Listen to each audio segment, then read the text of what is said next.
Hi YouTube, Nadine here. How are you all? It is a lovely Sunday and I thought I would do a bit of a weekly reading update. I've had another good reading week this week, finished a few books.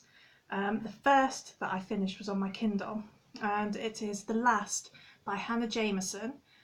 This was fantastic. I read it in like 2 days. And I would have read it quicker had, I not have to parent as well. Um, it follows John. John is a historian who is staying at a remote Swiss hotel for a convention when the news comes in that Washington DC has been bombed, nuclear bomb. It quickly follows that all of the major cities have been hit and civilization as we know it is just completely wiped out. As luck would have it, because he's in this remote location, he and the other people at the hotel survive. And so the story follows them over the next sort of 3 months and what they have to do to survive. The setting was so well realised and the characters were perfect, really. They were so real, they had their flaws. And yeah, it was just great. There were times when I was reading it that I would just completely forget where I was because it was just so well written. I would very much highly recommend it. The next book that I finished was The Sleeper and the Spindle by Neil Gaiman, illustrated by Chris Riddell. This is a take on traditional fairy tales, namely Sleeping Beauty and a touch of Snow White in there as well. And yeah, it certainly does mix it up a bit. And yeah, it was a really good story. I loved it.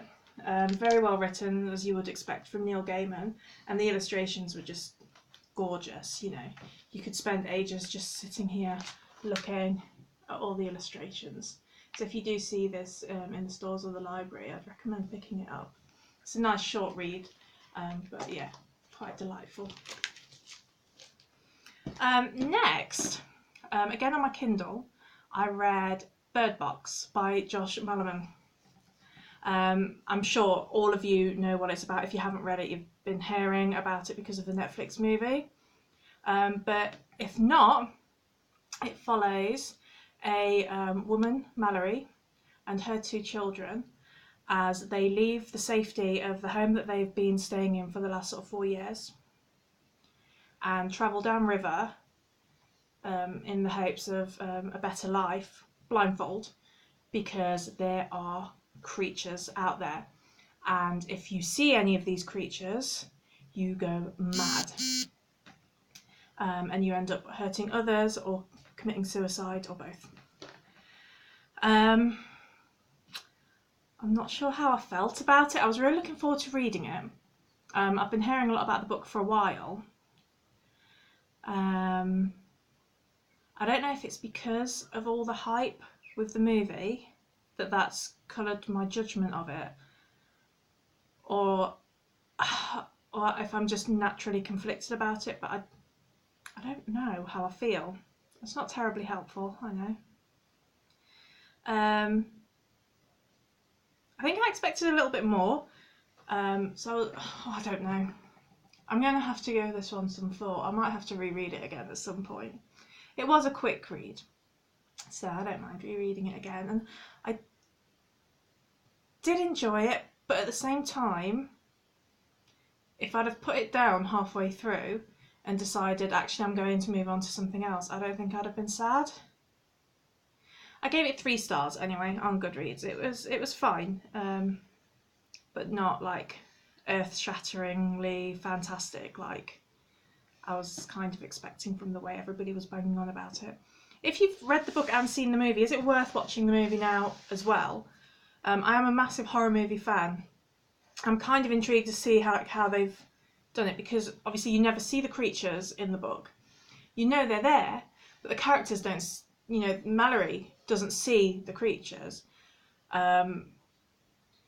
so you don't know what they are. I don't know. Let me know if you watched the film, or if you've read the book and you love it. Tell me why. Why did you love it so much? Or if you didn't, again, why? Why didn't you like it? Yeah, it's an interesting one. But I feel like I've missed something, maybe somewhere with the way everybody seems to fall on either side of the equation. Whether you adore it or not. Anyway, I'll stop waffling about that one. The only other thing to report is I am still reading Scythe by Neal Shusterman. This follows Citra and Rowan. They have been chosen to be Scythe's apprentice. Scythes have power over who lives, who dies in the world. Every other thing, like a major thing, has been cured. There is no natural death. There's no disease. There's no sickness, no war, famine. It's all gone. So the only way you die is if a Scythe decides that you die. Yeah, I'm really enjoying it. I've heard loads and loads of good things about this book as well in BookTube, and it seems well deserved. Yeah, I've got loads to go still. I'm only 150 pages in, so I'm hoping to finish it over the next few days because it's got to go back to the library as well. So yeah, that is it. I do need to decide what book I'm reading on my Kindle next. I've got hundreds and hundreds and hundreds there because, if you watched my other videos, I'm a book buying addict. But I will decide tonight what I'm going to pick next. Yeah, thank you very much for watching, and I will catch you next time. Bye!